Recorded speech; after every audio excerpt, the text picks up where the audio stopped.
Welcome to your Healing Place podcast with Linda and Mindy. It is our desire to address common concerns of how abortion and faith intersect in order to validate the emotional pain and grief that abortion can bring and give hope that recovery is possible.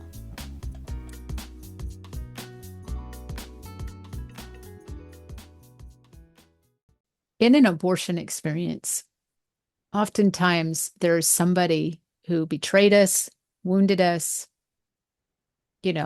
somebody we're harboring anger for. We felt like they could have done more or done less or wish they would have, done something.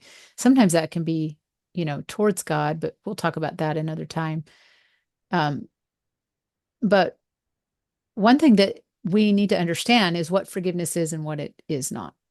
And what forgiveness is not is it's not forgetting the offense. We're going to remember what happened. We're going to remember the actions.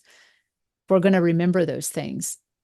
But what forgiveness is that it frees us from the memory of the emotion of the offense. So our memories have emotions attached to them.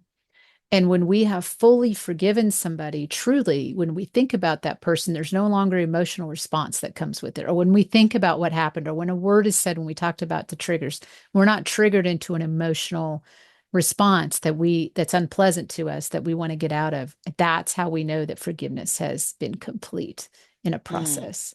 That's good. And That's good. We can't forgive what we've forgotten. And it is because we remember that we have to forgive, and the emotions follows the choice. So forgiveness is first a choice, and then the emotions follow. 100%. It's the will versus feelings. And whenever we lead by our feelings, our will kind of just come along, it just kind of hangs out there and it doesn't have any, power or strength. But when we choose to lead by our will, which says, I believe God, and I believe that forgiving is something that pleases the Lord, and that actually does free me from this, then our feelings eventually will follow. But our will Hmm. never follows our feelings. It just kind of hangs out there and becomes this non-existent because our feelings are taking us all over, the wave and tossed by the waves and wind and the sea. And so, So yeah. we've made that choice to forgive. The feelings will continue for a while. We have Mm-hmm. an enemy. We have an enemy that's going to bring this thing up, this offense up over and over again. And Mm-hmm. for me, I know it is just really helpful for we have paths in our brain. One thought leads to another thought. Mm-hmm. And if we can link together anytime that hurt of that offense comes up, if we can link that automatically in our brain to either a scripture or the truth, or say, I have chosen to forgive this person, I have set them free. They no longer owe me, they owe God, and God will repay. But I have released that person. If we can link that thought, the enemy eventually is going to get discouraged when he keeps bringing it up, because it takes you straight back to the scripture, straight back to truth, straight back to that choice that you have chosen to forgive.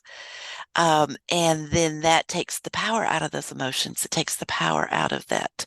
Um, the unforgiveness Mm-hmm. is gone because we've made that choice, and the emotions will follow.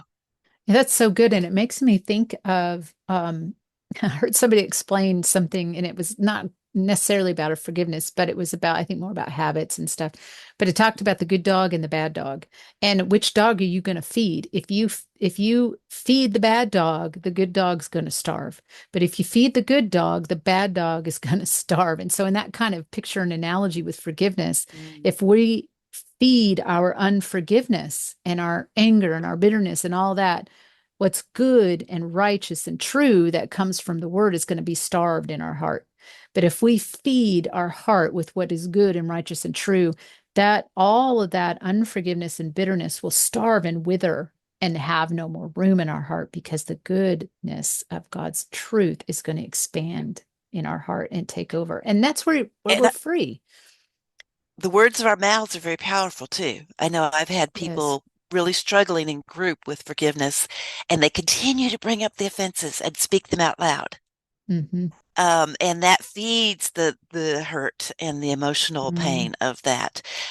Instead of repeating that offense, to repeat, I have forgiven, and not yeah. continue to rehash those old hurts, to put them under the blood and let him, God take them and not Yeah. repeat them. Yeah. That's good. So forgiveness is not forgetting the offense, Mm, but it is freeing us from the emotional memory of the offense. When we hold on to unforgiveness and we feed those negative emotions by doing that, we're actually giving that person power over us. right. Because every time we think about them, we get upset, right? Mm-hmm. But Mm-hmm. now, if we've truly forgiven on the level that God talks about, we've actually they have no more power over us. Mm-hmm. They have no, Mm-hmm. and it's not vindicating them. It's not removing their guilt. It's not No. removing their And punishment. it's not denying the pain that they've caused us. Mm-hmm. In order to forgive, we have to fully acknowledge Mm-hmm. the depth of Yes. that pain Yeah. and how much it really hurt, and Yeah. then forgive. So Yes. it's not making excuses. It's fully, yes, they did hurt me, but I have chosen to forgive and release them Yes. to God. Yes. And he who has forgiven much loves much. Mm. And now we can serve God with a whole heart. Thank you for listening. This podcast was inspired by the many conversations had through the years with women struggling from the emotional pain associated with abortion. Thank you for allowing us into your healing journey. Subscribe on major platforms where podcasts can be heard. Learn more about virtual abortion recovery healing at www.anevenplace.com. The link is in the show notes.